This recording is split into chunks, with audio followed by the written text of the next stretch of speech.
Thank you very much, John, for the introduction, and thanks IMO for hosting and supporting us for this initiative. It's an honor to be here. As John mentioned, I'm from the World Ocean Council, and biofouling is one of the key programs that we are putting our efforts in here. Very, very brief words on the World Ocean Council. I see some familiar name who are friends of the World Ocean Council, but some are not. So WOC is a global cross-sectoral ocean industry alliance, and we believe a responsible and coordinated ocean business community is essential to a healthy and productive ocean. So we have the tagline of cooperate ocean responsibility to our business community. So we basically work with all ocean industries, ports and shipping, as John mentioned, where I came from, and also renewable energies, oil and gas, fishery, aquaculture, etc., etc. As the nature of our ocean, the nature of WOC's project is also often cross-cutting and requires multi-sector approach. So we do ocean CDR and smart ocean, smart industry. And biofouling is just one of such typical example that requires a collaborative solution for us to advance.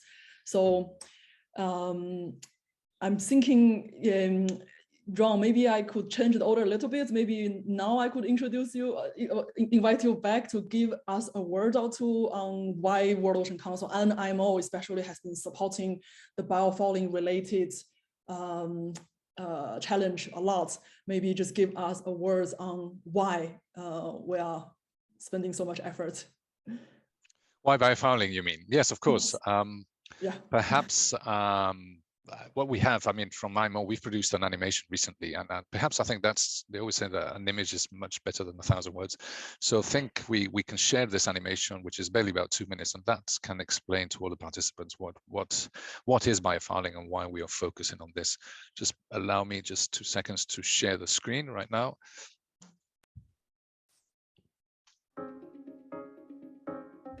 Wakame is an edible seaweed. Yet, it's been identified among the most invasive aquatic species on our planet. In one European country, the power generation industry spends more than $10 million annually trying to stop the Australian tube-worm clogging up cooling water intakes. These are just 2 examples of an insidious problem that's occurring all over the world. Invasive aquatic species introduced by biofouling. But how does it happen? When surfaces and structures are exposed to the sea, aquatic organisms, some of them invasive, can build up rapidly. Left untreated, they can have severe consequences. Once introduced, invasive aquatic species are almost impossible to eradicate, and they can pose a major threat to biodiversity and destroy healthy marine ecosystems. They can damage human health and have a negative effect on tourism. And dealing with invasive species can cost huge sums of money. A range of key maritime sectors and activities, including shipping, oil and gas, renewable ocean energy, recreational boating, deep-sea mining, aquaculture, and fisheries, can be affected by biofouling and spread aquatic invasive species. And biofouling on ships can also increase hull resistance, resulting in higher fuel consumption and more greenhouse gas emissions.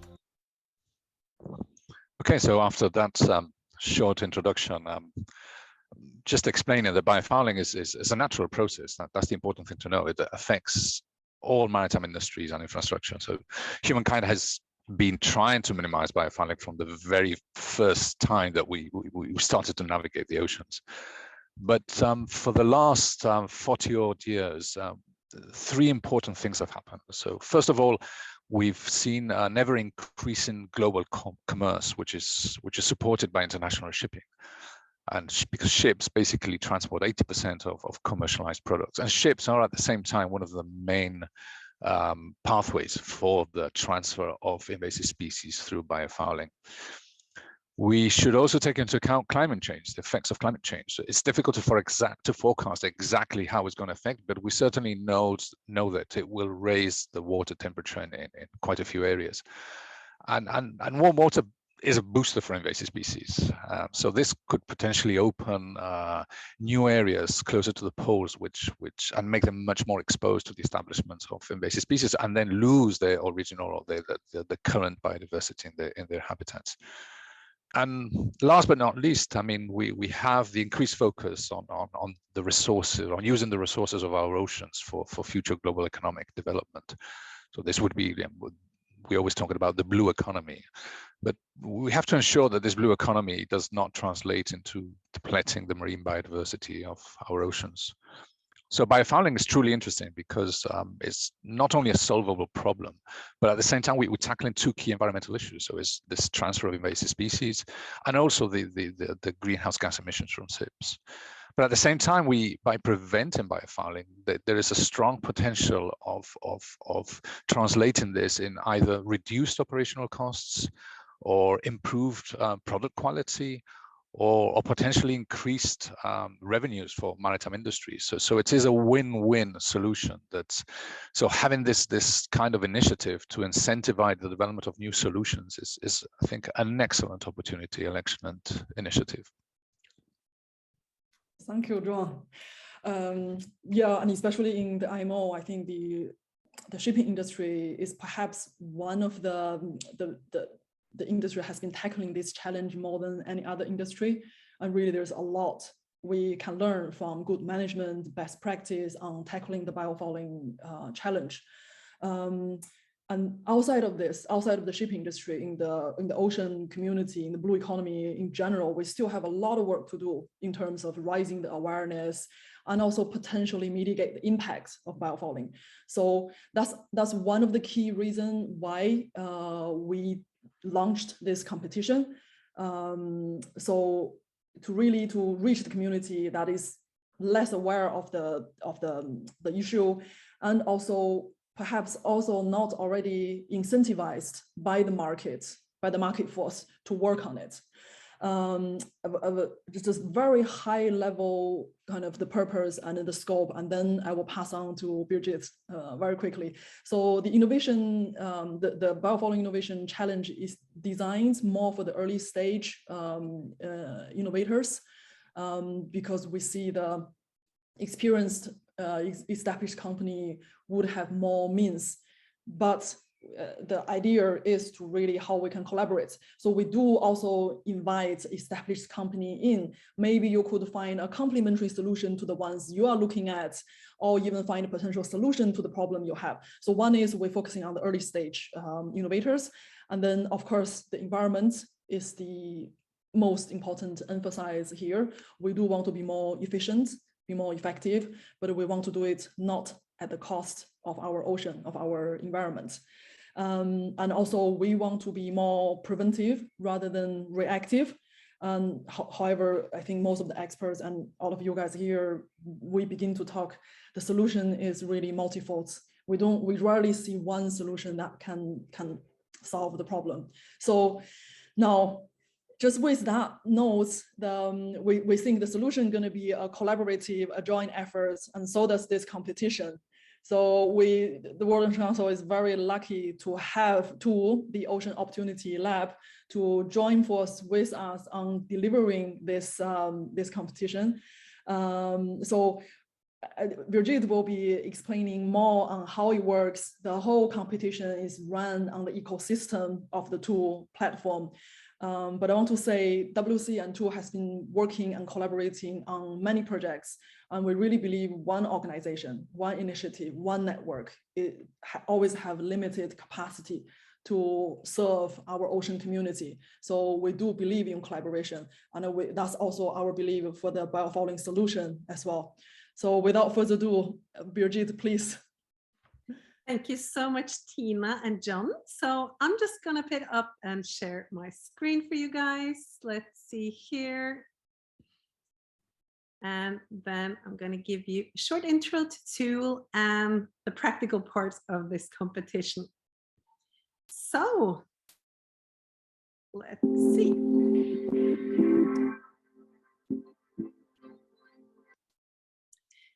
So When we established TOOL, it was under the recognition that the ocean industries needs to be completely emission-free and waste-free. And we believe that when we are going to further develop new businesses in the ocean or in contact with the ocean, they need to be built on business models that regenerate life and resources in the ocean rather than jeopardizing them for the future. So this is the basis of TOOL. And building up the Ocean Opportunity Lab during the lockdown, we have established alongside fellow entrepreneurs and innovators from all around the world, the first interactive global map and resource matching platform for startups and established innovators across the ocean and renewable energy sector.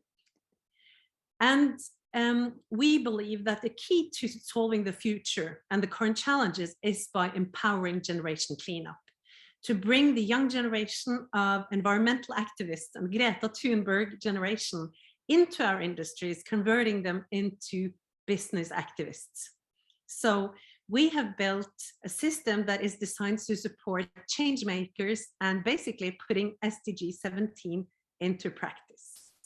We believe that we need to facilitate structures that mobilize system change, which is global and which is accessible for everyone, regardless if you live in a small coastal state in Asia, Africa, Middle East, the Americas.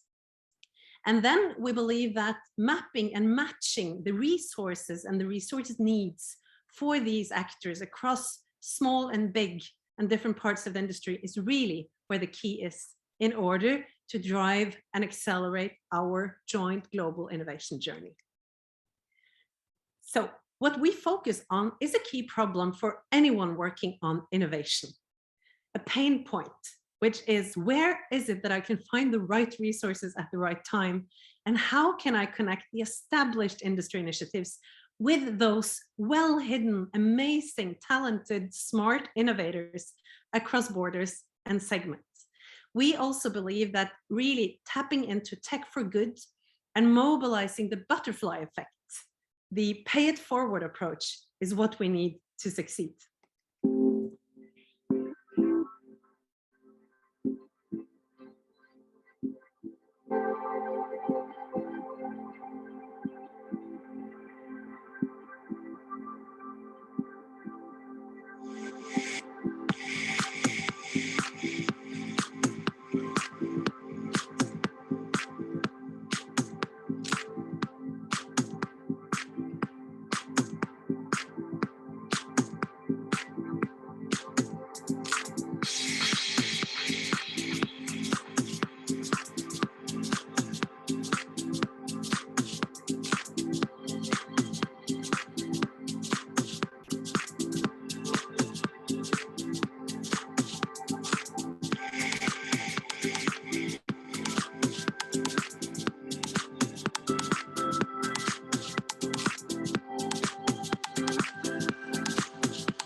So it doesn't matter if you are already an entrepreneur or if you're a student potentially becoming an entrepreneur, or if you're an innovator within an established organization who have a dream of building and delivering a new sustainable solution to the world.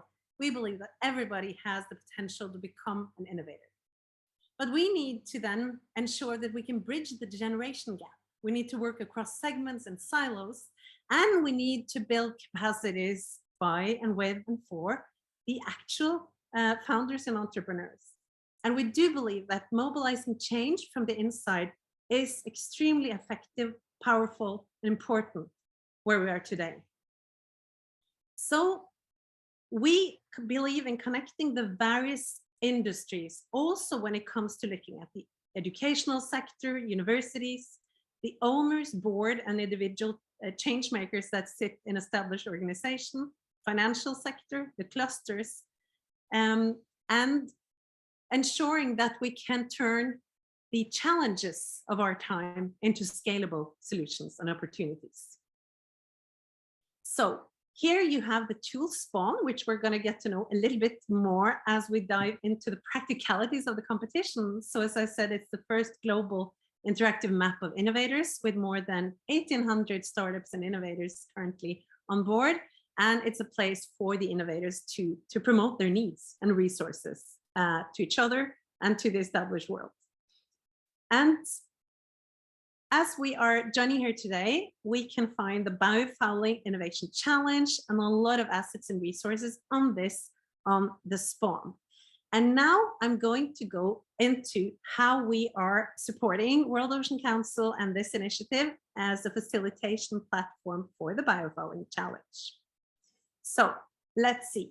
We take in tech and crowdsourcing approach to support and make sure that this partnership competition will thrive. And here you will find on the spawn map, you will find the Biofouling Innovation Challenge listed as projects. We have set up the challenge with 3 categories. And as Tina mentioned, it is for the more early stage. It is for startups, for innovators, researchers, students, collaborative initiatives. Those that are out of the scope to compete are established corporations, but they can join us as supporting partners, bringing in and sharing resources that are needed to scale and succeed with the innovations. The competition covers any part of the maritime or ocean-related industry and infrastructure that may be affected by biofouling. So this includes ships, aquaculture, port infrastructure, offshore oil and gas, ocean renewable, etc. We are especially looking for solutions that show crossover potential between different industries. And we look at less mature solutions that has a strong potential for creating real innovation breakthroughs. And the 3 categories are anti-fouling systems, environmentally friendly coatings, components, new active substances that may create a more eco-friendly system. And we will go more into the details in the Q&A after. Category number 2 is surface cleaning and maintenance. So this goes for across the cleaning methods, technologies and the components, and the solutions for managing and controlling cleaning. And then we have the 3rd category that is focused on monitoring and measuring technologies and solutions. But this category is also open for other general solutions that goes outside of category 1 and 2. So software systems, machine learning, prevention management systems. Then we have set up a jury which consists of international experts from all parts of the world. And across these 3 categories, we're also looking at weight scoring based on a range of criteria groups. So that will include the focus on technical feasibility, the innovation and uniqueness, how scalable or replicable the solution is, if it has a potential for transforming and kind of game-changing their field, intersectorial potential, but we're also looking at the more social sustainability issues of poverty reduction and livelihood creation, as well as gender equality. Then the competition timeline. Now we are just reaching out, so we are in the submission period for candidates, which lasts throughout this month of May and June. Then we are doing an open stage, oh sorry, this is updated. We're doing a promotional event during the UN Ocean Week as a side event in week 26. We have a jury evaluation and selection process during August. And by the end of August, the finalists for pitching in front of an investment panel for the Sustainable Ocean Summit in Barcelona in October will be chosen. Then, how do you apply? We have set up a checklist for you here, but I also wanted to show you directly on our platform how this is done. So what you need to prepare is basically a pitch deck, a video introduction of your solution, and then you go in to the tool spawn and you sign up with an individual profile. You sign up as the person representing the company or the project that is going to apply.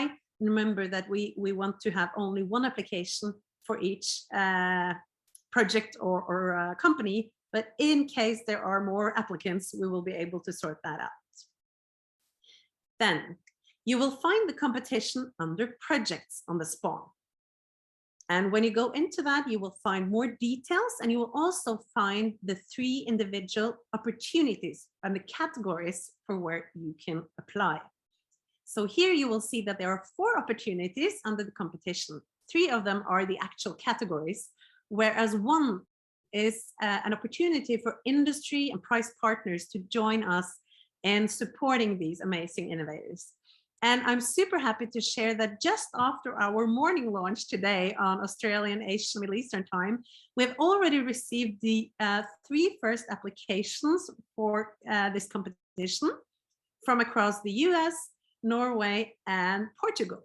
So that is extremely fun, only half a day into this competition. So you sign up, you find the opportunity that is relevant for your solution.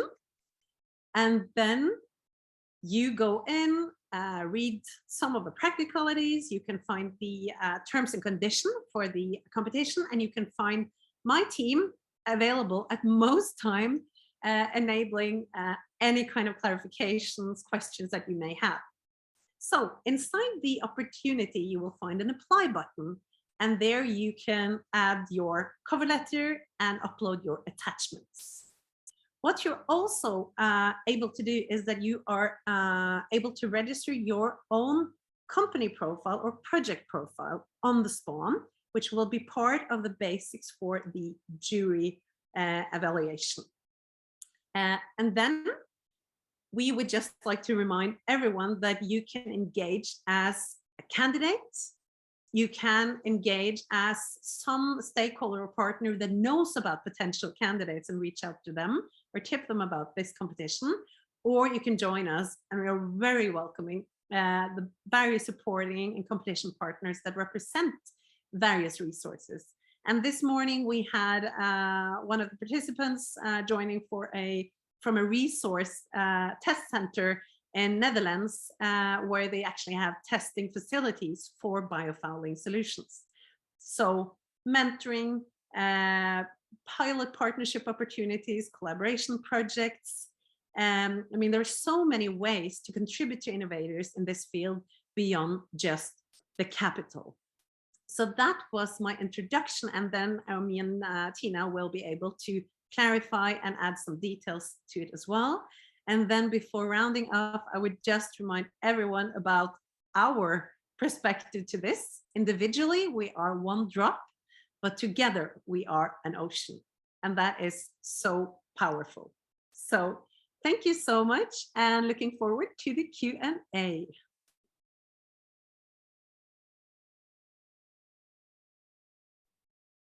Thank you very much, Birgit, for this excellent presentation and all the explanations. I don't know if Tina, if you would like to add anything else from the part of WOC as well. Like, after all, you lead in as well this initiative. Yeah, it's I don't know, maybe because this is the second time we did it. I just enjoy every word that we are sharing here. Maybe I add a little bit on the Sustainable Ocean Summit, which is kind of the climax, if it's the right word to use, because for this competition we are focusing on the early stage, so a lot of the solutions may not be in the investable stage yet. So the awards we are giving is really, as Birgit already mentioned, access to mentors, to resources, to the whole network on the Toolspawn platform and beyond. And one of the very tangible thing we are doing is to give the shortlisted finalists. So we don't have one for each category. I think we have 5. So we have multiple finalists that we will select. We are not competing for who is the best. A lot of solutions, even though in the same category, probably will have different aspects. So we're selecting a number of finalists, and the finalists will be able to come to the Sustainable Ocean Summit, which is a global business and investment community around sustainable development of the ocean. So there you will be presenting your solutions to the wilder world. So yeah, I think I will just want to emphasize this is a great opportunity, especially if you are starting up, to have the access to the market. So that's what we want to facilitate. Let's see if we have questions, or maybe John, you have some questions you might want to help us to articulate what we do better. Break the ice. To break the ice, you mean? Yes, I think. Well, I think that you, both of you. I mean, obviously, as you mentioned earlier, this is the second session. I think we are covering quite well all the different aspects of this. Perhaps, I mean, you mentioned a bit the part of general solutions, for example, in the third category. I mean, can you explain a bit better, maybe one of you, what do you mean with these sort of general solutions? I think I can elaborate. I mean, one thing is that you can have coating or cleaning solutions, and you can have monitoring solutions. But in the case, for instance, that you represent a group of different initiatives put together that will altogether be able to create a bigger difference and a more kind of system change approach, that would be, perfect for the third category. Wonderful. And is this competition only open to ship-related biofouling management or biofouling prevention? Not at all. So we say that, whether it's for dredging, offshore installations, more kind of complex installations than just ship hulls, whether it's, floating fish farms, anything, and kind of quayside, portside solutions, it is very open. The key is, anything that can grow and cause harm per today, linked to the coastal areas and the ocean is within the scope. So it's a very inclusive competition, John. Fantastic. It's great to hear that. I mean, that's really looking forward. I mean, we've mentioned several times that it is really an intersectoral issue. I mean, it affects actually every kind of surface that you put into the ocean. So it's really interesting to see research going to that. I think our participants have sort of got more engaged and they started sending their questions. We have Richard Hammond here. I mean, Richard, hello, welcome. Yeah, hello, thank you very much. And thank you very much for the presentation. It's been really, really interesting, exciting. I just had a quick question, which is, you made a very good point. There's not going to be one solution. It's going to be collaborative, and there's going to be probably a multifaceted approach to how we deal with all these challenges. With the competition, is it going to be, you probably won't be able to answer how much funding there is because there's investors there, and it'll very much depend on how those pitches go. But are we looking at developing a portfolio of possible solutions to take forward, or are you really looking at one winner? Well, I mean, there will be several actors on the pitch, so it's basically up to them, the investors in the room. But what we are also bringing forward with this competition is that the jury will also come up with a solutions to watch list, which is a more extensive list. And utilizing the platform, Richard, we have the opportunity to very clearly identify what kind of resource needs the various solution innovators represent, so that we can also bring out into the industry what are the typical funding needs, pilot customers, partners, test bed solutions, etc. So we will have that at quite different opportunity by using this resource matchmaking platform on this competition to curate this competition quite a bit untraditionally compared to the typical competition we're used to. So it is a more crowdsourcing approach. And the intention is, of course, that we will really create an inclusive global initiative which brings this onto the agenda of the investment communities, of the established industries, and to our society at large, because it's a very underinvested and underfocused area worldwide per now.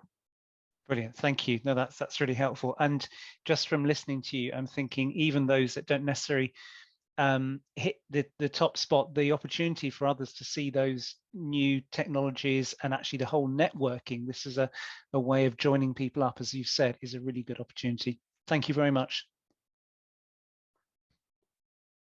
Thank you very much, Richard.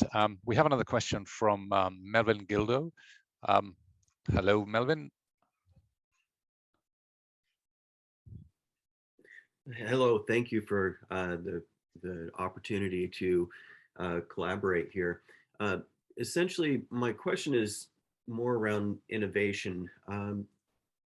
My company is a startup planning to use ROVs to clean ship hulls, which the ROVs are, yeah, they're expensive, but there's several out there that are available for purchase.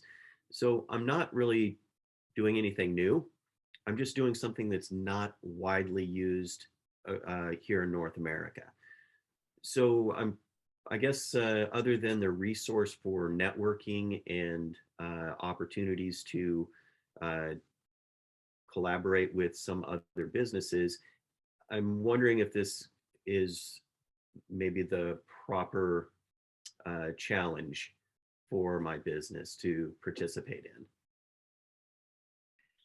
I want to answer, but I think Birgit, you're smiling, so I'm going to give it to you.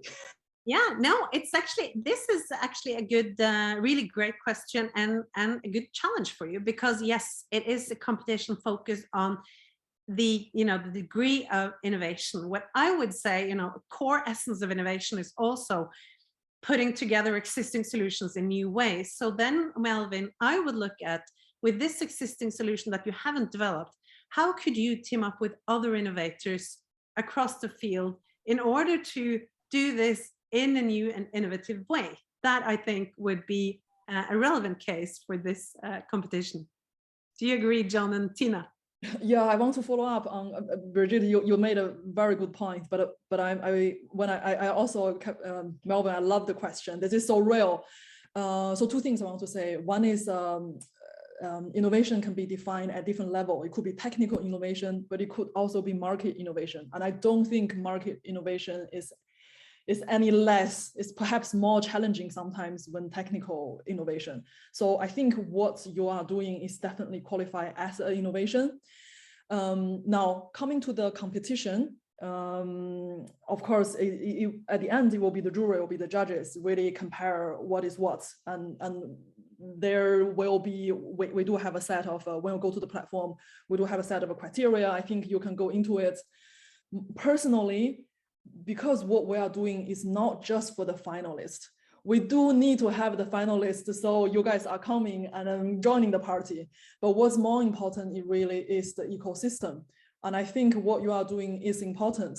So all the profiles, even if you don't make it to the finalist, will exist and be visible on Tools platform. So other people could see you, could access your ideas. So I would really encourage you to sign up for the competition, even if you may think that's not right for you in terms of winning the prize. But in terms of market access, I think it's a worthwhile exercise to do. And what we have already started doing on the Spawn is that we have set up a non-vetted, but a quite extensive overview of existing innovators and solutions out there on biofouling. And we are also now, during the upcoming process and competition timeline, we are also going to map investors and various stakeholders that are interested in supporting biofouling solutions in different ways. So by that, we kind of create the first interactive wiki and an overview where you can find, whether you're a startup looking for somebody or you are somebody else on the established side who wants to support this in various ways, or if you are, you know, working on one part of a solution, but you need to find other innovators to collaborate with to create a better market fit solutions and the case. Thank you, Melvin, for the question. I hope that sort of clarified as well a bit how the competition is organized. Wonderful. So we have a question, I don't know how, by an anonymous attendee.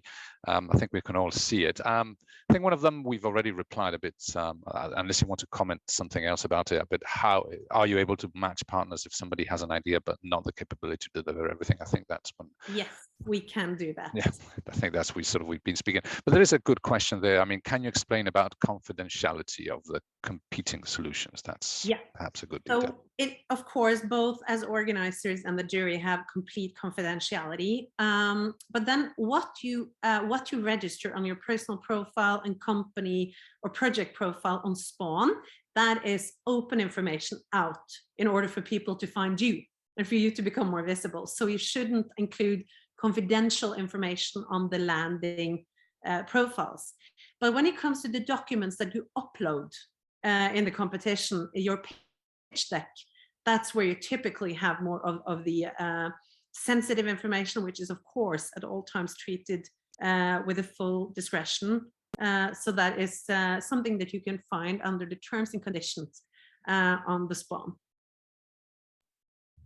Thank you very much. And that ties into our next question a bit. This comes from Colin Anderson. Hello, Colin. I think it's good morning for you. Good morning from Montana. Welcome. Good evening in the UK. My question relates to what evidence will be required to demonstrate efficacy. I'm thinking more of the coating side here. Will it just be laboratory testing, or does it need to be practical ocean testing? My experience is it normally takes months or even years to prove performance of any fouling control solution in different ocean conditions. And the timescales you're looking at wouldn't allow that. So my question is, what efficacy is required? Well, the competition is open for very different maturity ranges, right? So basically, I would say that including the type of evidence, test result, or information that you have would be what is relevant.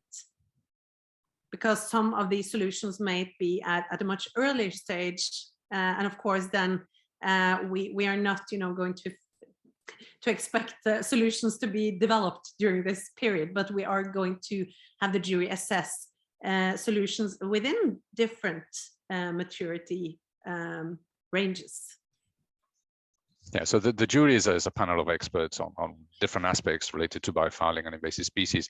Obviously, it will help them having as much information as possible that can clarify them, independently of the maturity of the proposal. I mean, it helps them as well sort of assess as well how it can fit into what is being searched and the criteria that's going to be used to evaluate, if you want, or classify the different sort of proposals that are submitted to the competition. And if I may, this Colin's question actually reminded me of a different aspect, because we are using tools platform, which is basically a matching a network platform. So to respect jury's time, of course, we have the dedicated month that assessment will be happening then, but we are onboarding jury to the platform as well. So number one, this is really an encouragement to submit your solution earlier.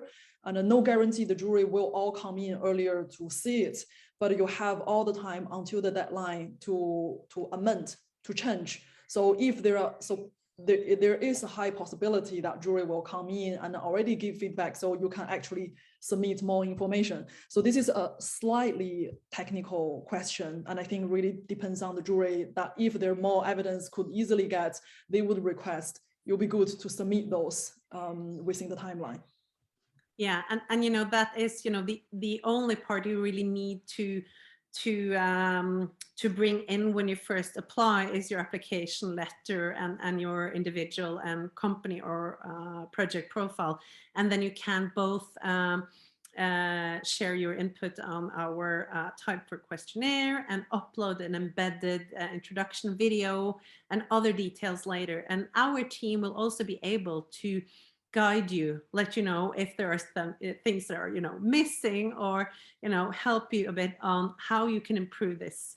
And of course, what we really hope as well is that this will also draw a lot of attention from outsiders, and then drawing the focus on this as an important area to resolve moving forward, which it is.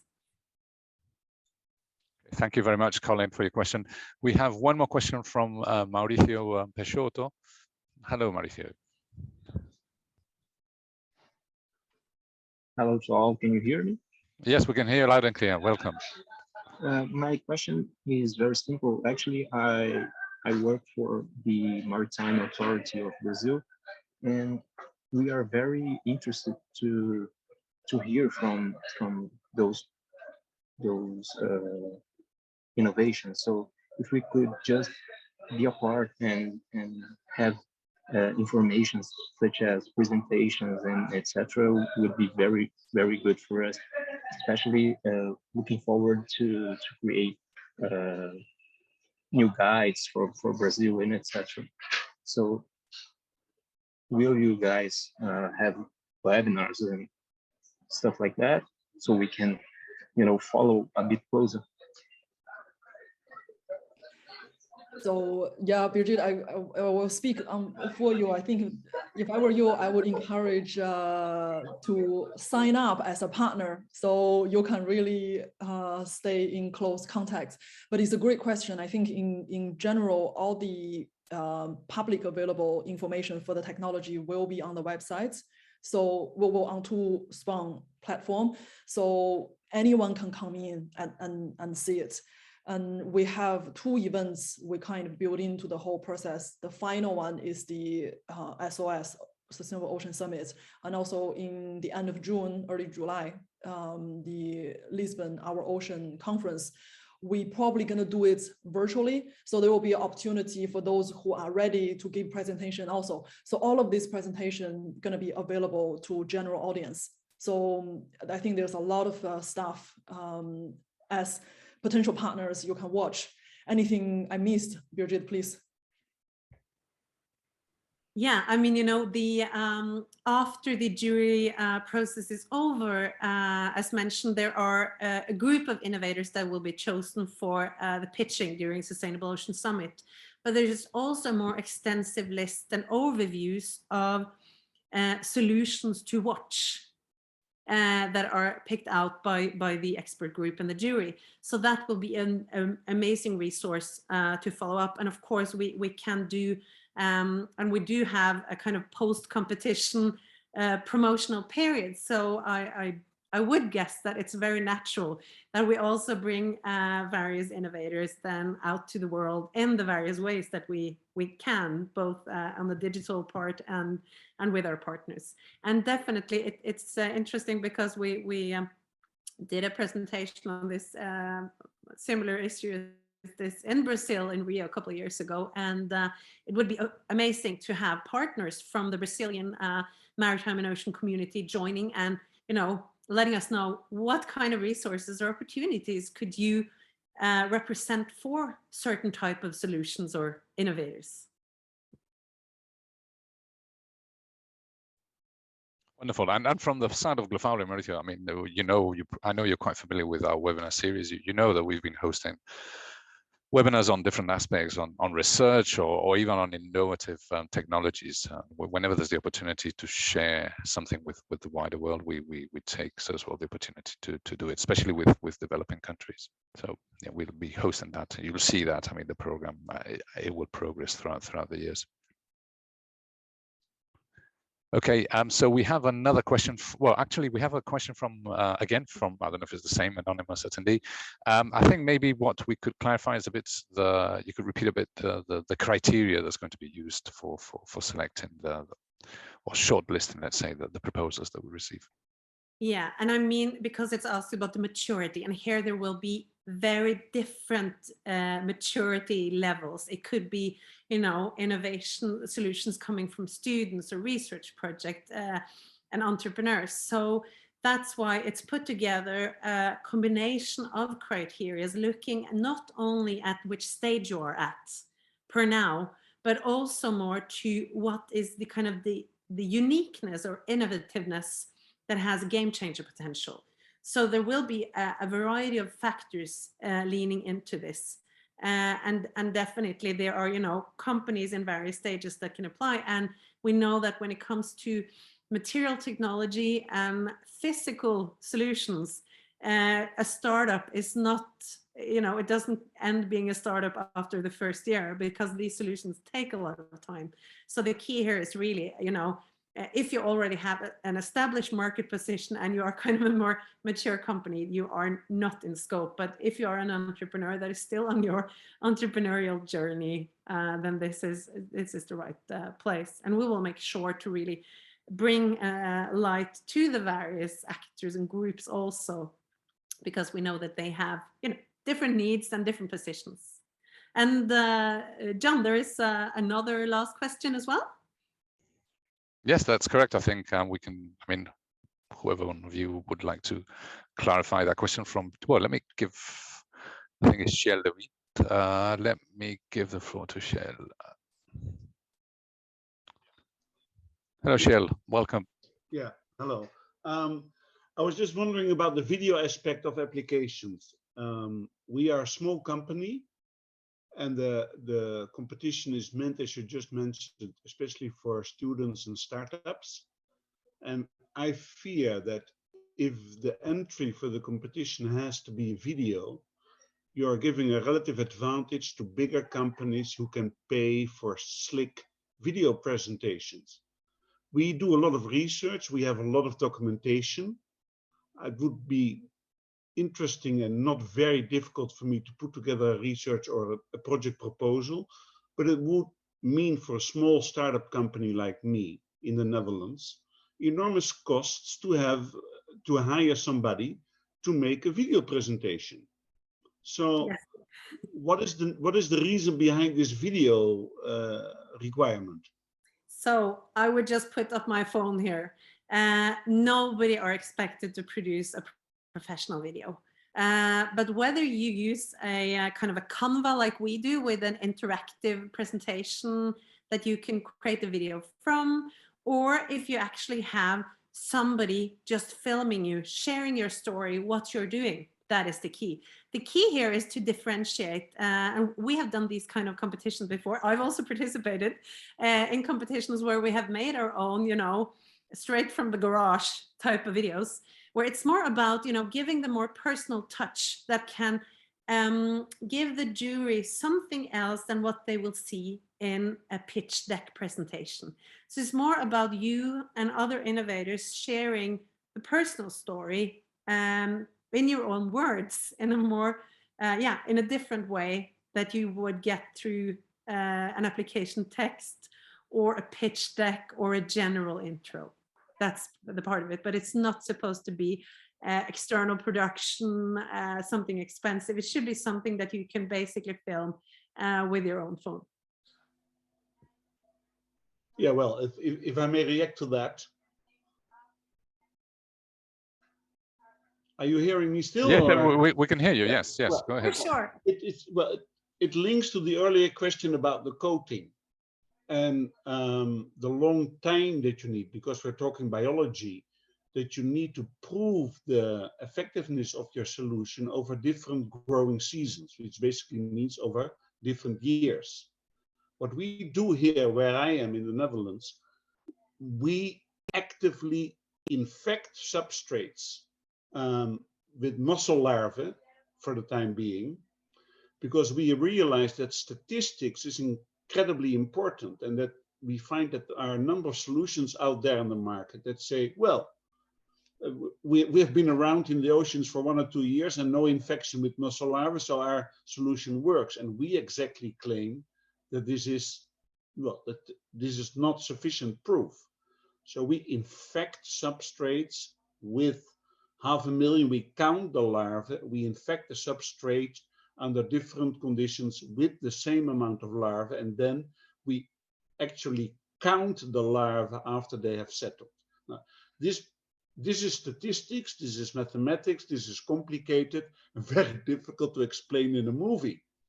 So I would rather present the research reports that we have from renowned universities like Wageningen University in the Netherlands to make my case.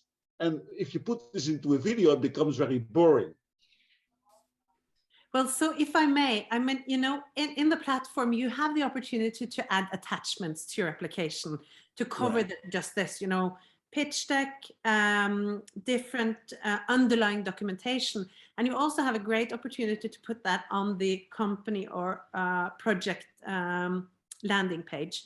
But I would still claim, Sheil, that it would bring value, you know, to an expert committee to also hear with your own words, you explaining this. Yeah, I just want to jump in to say two things. I think one is this is a great feedback. Of course, we interpret what is video like. Is a professional cameraman and all just a deck of slides. So I think we definitely don't want to occur any cost burden to startups. So perhaps in our explanation, we'll emphasize on that. And at the same time, also support what Birgit said. I think even just imagine if we are sitting in front of on a Zoom meeting or physical meeting, you give a voice over your deck of PPT and just record that. That for us is already a video. So that sounds like quite close to what you might do, just with a little bit of a personal touch.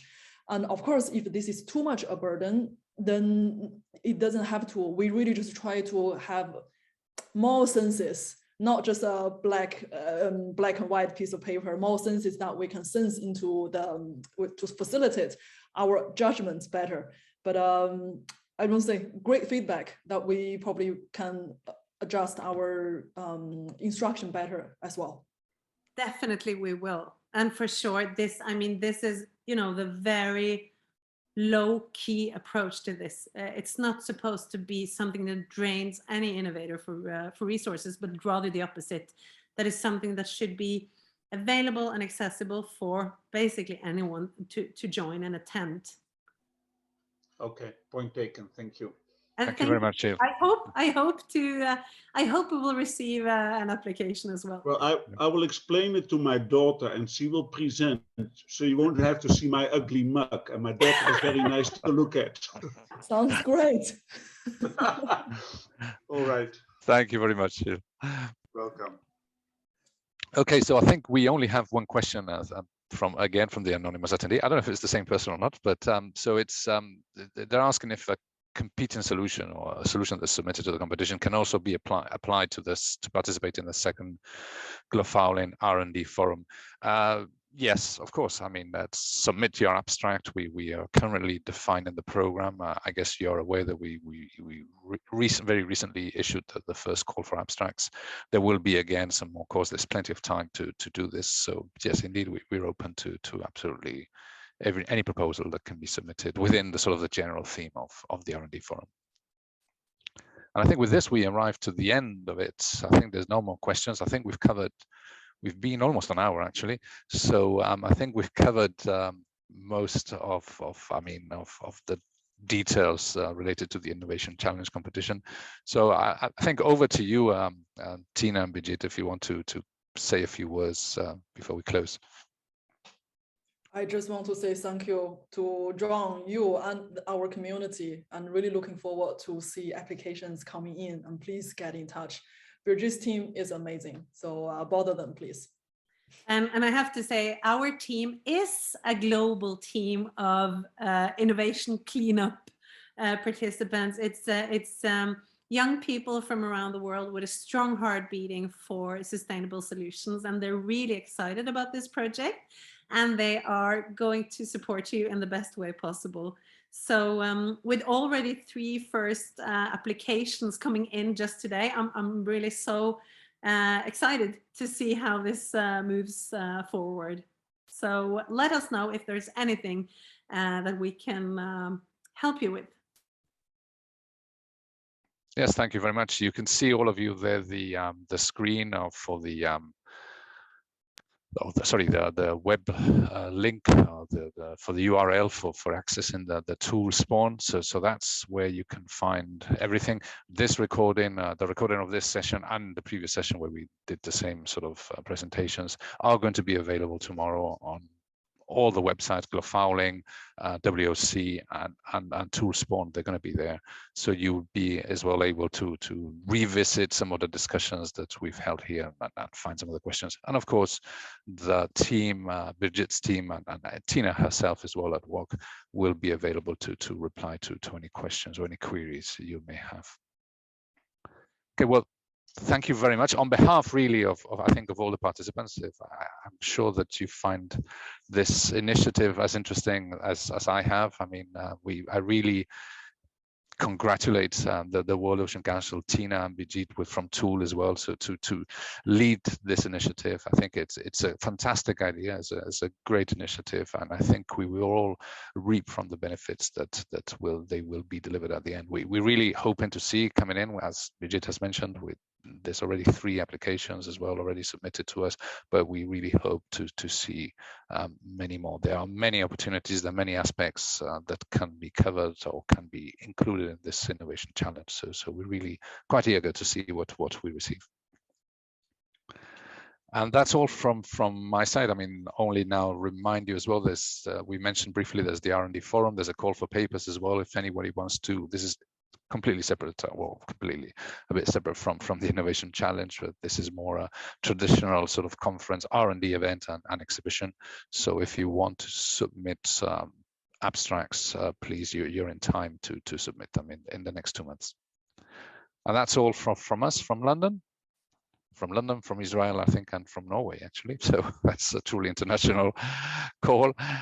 So thank you very much for spending this last hour with us, and have a good morning, afternoon, or evening, wherever you are. Thank you, John. Thank you. And yeah, really looking forward to this moving forwards, and enjoy a fantastic week, everyone.